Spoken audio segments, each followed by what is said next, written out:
This is GM Word of the Week, and I'm Fiddleback. Quicksilver. It's funny, isn't it, how certain completely fictional fantasy things take on a life of their own, such that fans of two completely different fantasy worlds have common grounds to discuss some pretty outlandish things. Whether you play video games or tabletop role-playing games or watch movies, you know, for example, what an orc is. Sure, the details vary a bit from place to place, but orcs are pretty much orcs. And strangely, this extends to some pretty strange places. Most fantasy fans, for example, share a sort of periodic table of fantasy elements. Sure, you might call it adamantine, or adamantite, or adamantium, or just adamant, but you know what it is. The same goes for mithril, however you spell it. Or orichalcum. Or is it orichalcon? But what's even more interesting is that there's also a shared lexicon of entirely mundane, real materials that everyone knows also as magical fantasy properties. And some of those materials have built up their mystical properties for centuries, even millennia. Take, for example, sulfur. Sulfur is a fairly mundane chemical element. In fact, it's pretty common. Very common. It's the 10th most common element in the entire universe, and the 11th most common element in the human body. In its natural form, sulfur is a bright yellow crystal or a yellow powder, and it commonly occurs near volcanic craters and vents. In fact, volcanoes spew out so much sulfur that Jupiter's volcanic moon, Io, is permanently stained yellow by this stuff. Sulfur is also very reactive. It loves to combine with other stuff, especially oxygen. And if you remember our episode long ago about the tinderbox, you might remember that combining with oxygen is another name for burning. Yes, sulfur is extremely flammable. That's why it's used in match heads, and why the Chinese used it as the basis for gunpowder in the 7th century CE. Apart from combining with oxygen and burning away, sulfur will mix with just about anything. On Earth, there are over 1,000 different natural minerals that contain sulfur. Gypsum, for example, which is used to make plaster, wallboards like sheetrock, and also widely used as a fertilizer, that's calcium and sulfur. And have you ever heard of fool's gold? It's a metal that looks like gold, and many prospectors and miners have been fooled into thinking it is gold. But it's not gold. It's actually something called iron pyrite, and it is basically just iron and sulfur. Sulfur is also responsible for some particularly strong odors. It's the reason matches smell so funky, but it also serves as the basis for a particular form of chemicals called thiols. Thiols are present in garlic and onions, and also human sweat and some animal urines. Skunks produce thiols in their anal scent glands, and those are what give its spray their terrible odor. Rotting foods, for example rotten eggs, emit thiols as well. And because of its association with rotten food, humans have adapted to be very sensitive to the smell of thiols. That's why thiols are added to natural gas when they are pumped into people's homes and appliances. See, natural gas is odorless and colorless in its natural form. But it is also flammable, and it will eventually asphyxiate you if it is, say, leaking out of your oven and filling your home. So utility companies add thiols to allow you to smell a gas leak. Just how sensitive are humans to thiols, and how smelly can they get? Well, imagine if you spilled a jar of something and the smell was so awful that you immediately started retching and vomiting uncontrollably, and didn't stop until you passed out from the overpowering odor. And imagine if that happened to people up to half a mile away. Because that is exactly what happened in 1967, when researchers spilled a vial of a chemical called thioacetate at the Essor Research Station in Abingdon in the United Kingdom. And it wasn't the first time either. In 1889, scientists working with thioacetate for the first time discovered that an epidemic of fainting, vomiting, and panicked evacuation spread over the town of Freiburg, Germany. And in 1890, at the Whitehall Soap Works in Leeds, in England, a stopper was accidentally removed from a bottle of thioacetate for a few moments before being replaced and that was enough to cause nausea and vomiting in a building 2 football pitches away. But as interesting as all of that is, we're talking about the fantastic here, not the mundane. And sulfur has long been associated with the supernatural, specifically with divine wrath. It's just that it goes under another name. Perhaps you heard of brimstone, as in fire and brimstone. Let's see if we can jog your memory. Once upon a time, according to the Bible, the Torah, and the Quran, there were these 5 cities in the land of Canaan. The land sits just north of the Dead Sea. They were called Admah, Zeboim, Bela, Sodom, and Gomorrah.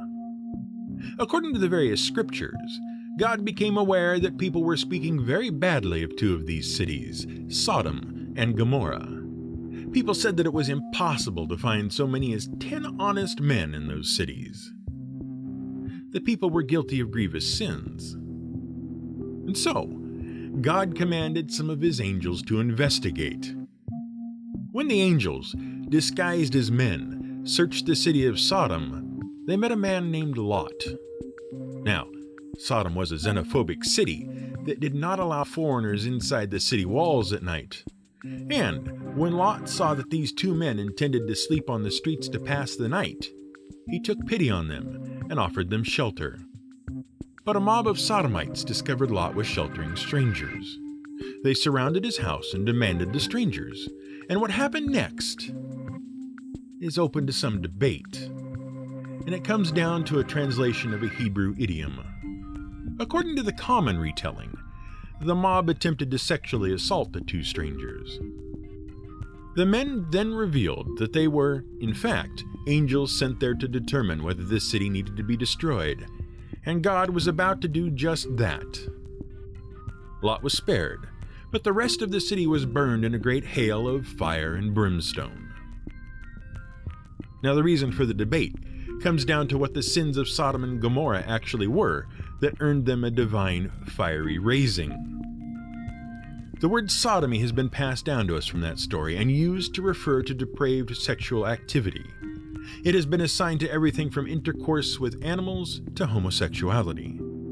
And, in fact, the story of Sodom and Gomorrah is the cornerstone of the belief by some religious adherents that homosexuality is a grievous sin. But some scholars point out that the line in which the mob announces their plans to sexually assault the strangers can also be translated as the mob demanding that Lot show them who he is hiding. And that comes down to the word know, or rather the Hebrew word for know. You've heard folks say to know someone in the biblical sense. The phrase generally means to have had sexual relations with someone, because that know was Hebrew slang for sex. But it was also just the word for knowing someone. The whole issue is hotly debated by theological scholars, some of whom point to later passages in various scriptures outlining the sins of Sodom as being spoiled, selfish, and unkind, and refusing to care for fellow humans, much like the young prince at the start of Beauty and the Beast. But we digress. But why are we talking about brimstone when the word of the week is Quicksilver?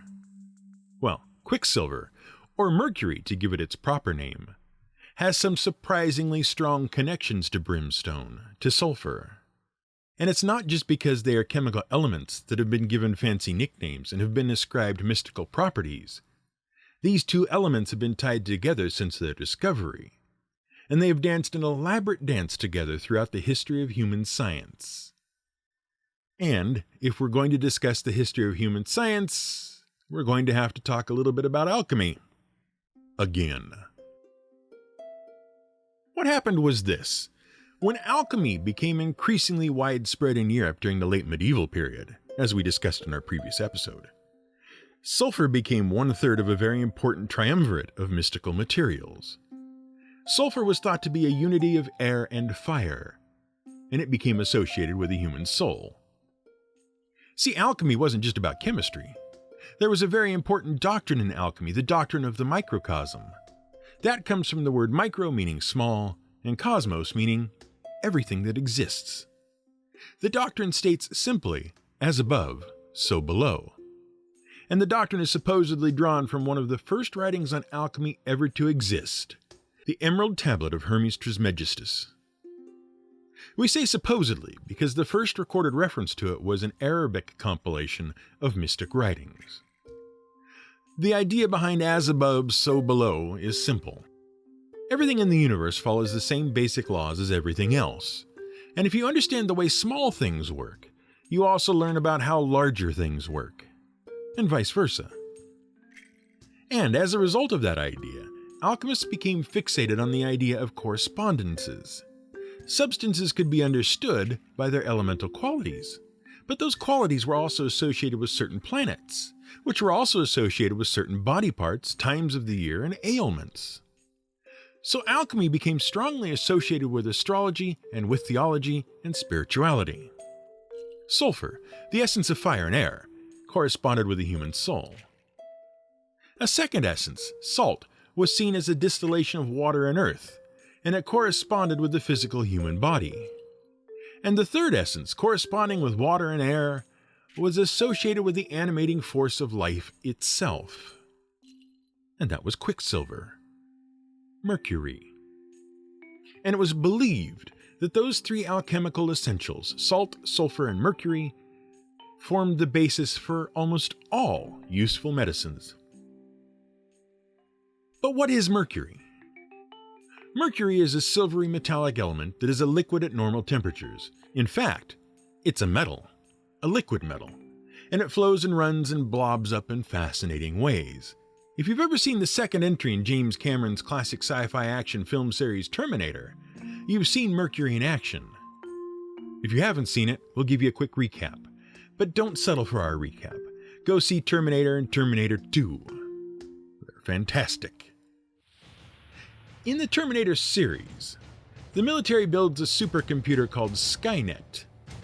Skynet goes berserk and destroys most of the Earth with nuclear missiles. After that, Skynet's robots set about finishing the job by killing off the remaining pockets of humanity. The human resistance is led by a heroic leader named John Connor.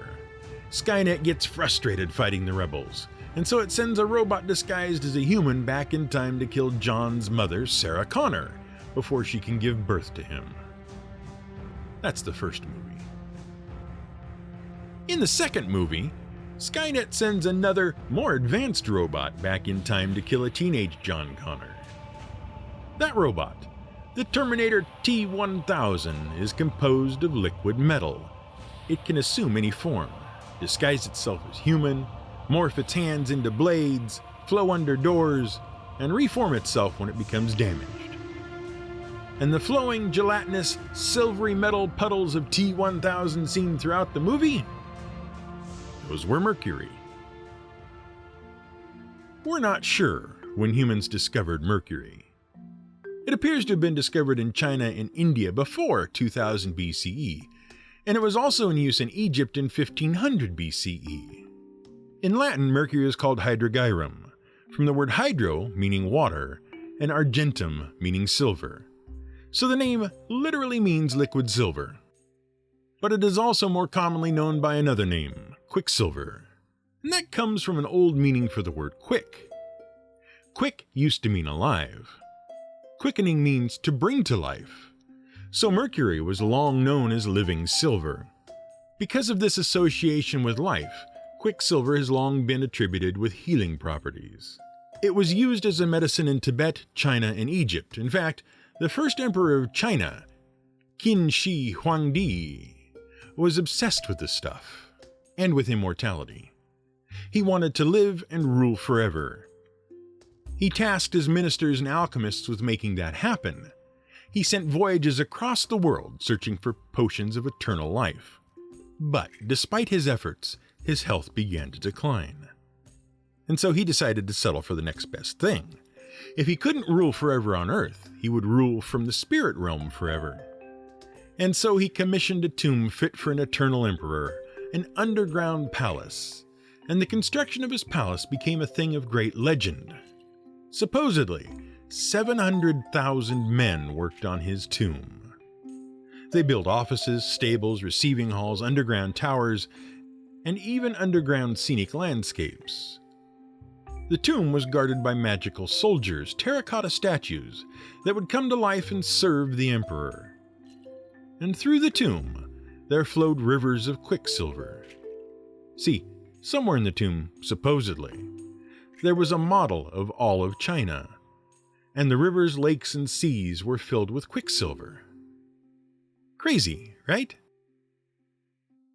Well, in 1974, farmers digging in the Shanxi province of northern China actually discovered the emperor's actual tomb. And excavations revealed the legends weren't that far off. The tomb was a massive palatial labyrinth filled with offices and receiving halls and stables. Over 8,000 richly painted terracotta statues of soldiers and horses and chariots were discovered. But the central chambers of the main tomb? Those remain sealed. Archaeological scholars and the Chinese government have thus far refused to break into the sealed central chambers, citing the fact that current technology may be insufficient to ensure the protection of any relics and remains, especially the remains of the first emperor himself.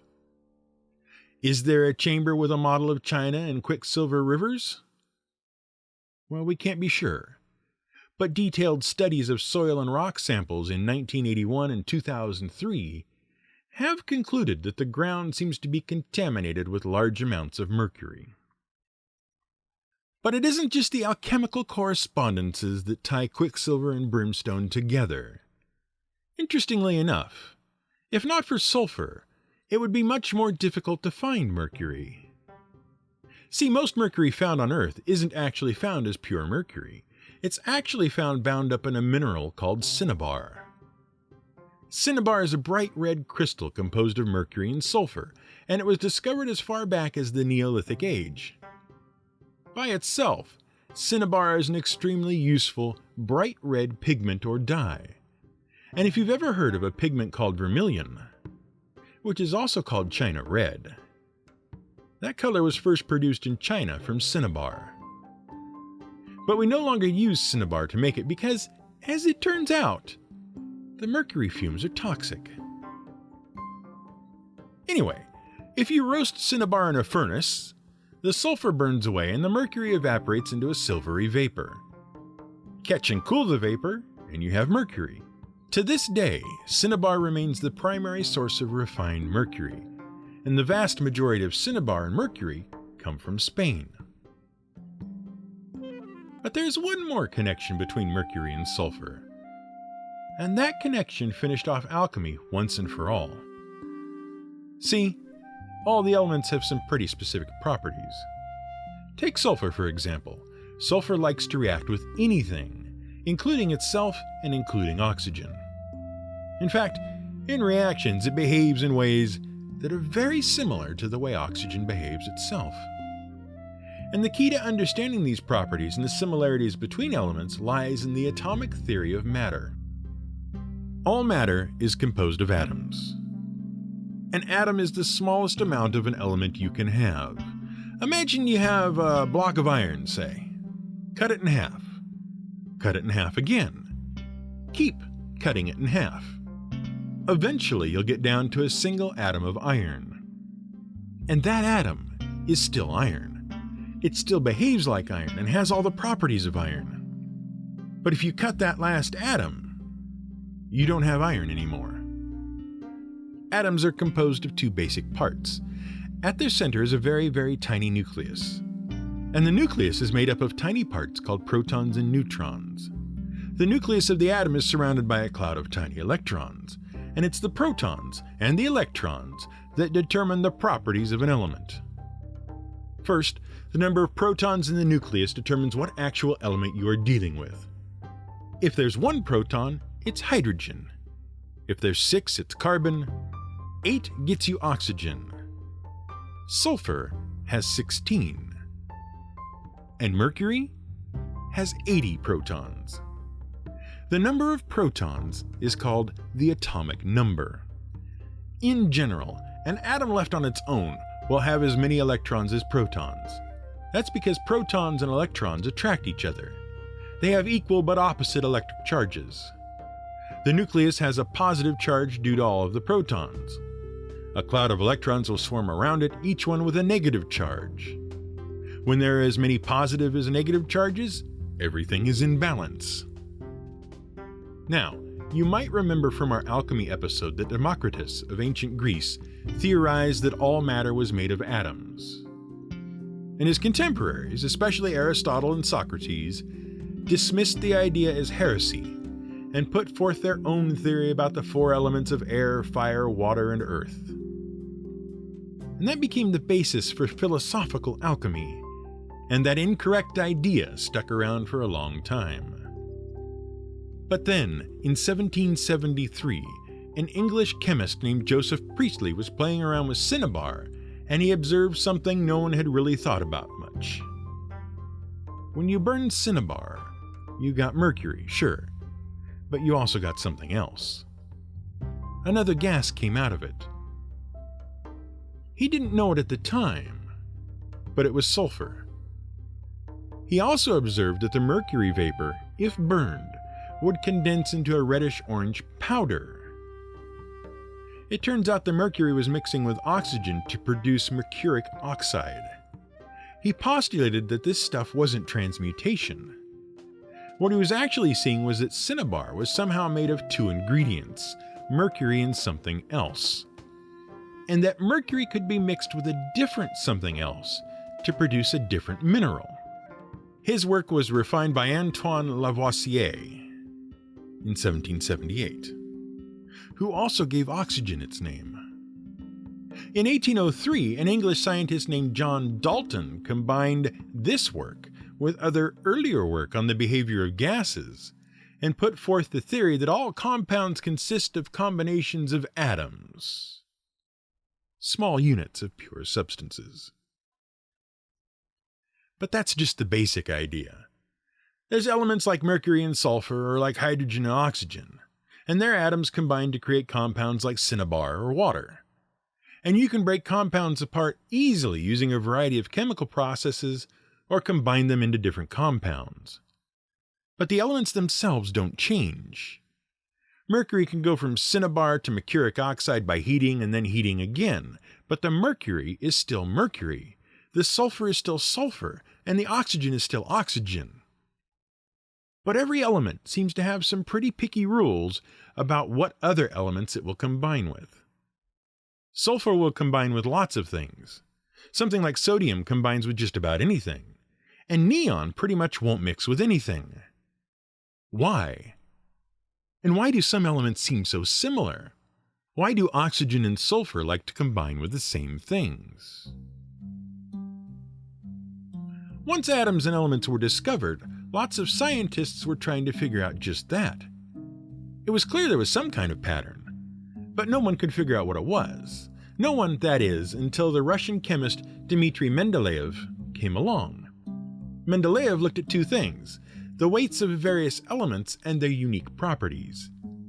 He began by putting them in weight order on a table, lining up the columns based on similar properties. But he also discovered that the weight order didn't quite match up the properties quite right. Why not? Well, remember, at this point, no one knew about protons and neutrons. Atoms were just a vague idea, and the weight of a substance is based on both its number of protons and its neutrons. Different elements have different numbers of neutrons, and different samples of the same element can have different numbers of neutrons. That means that the weight of an element doesn't correspond exactly with its atomic number, but it's relatively close. Mendeleev ordered the elements based on their weights, but then he posited that there was some sort of invisible, underlying property he couldn't see. So he was willing to move things around.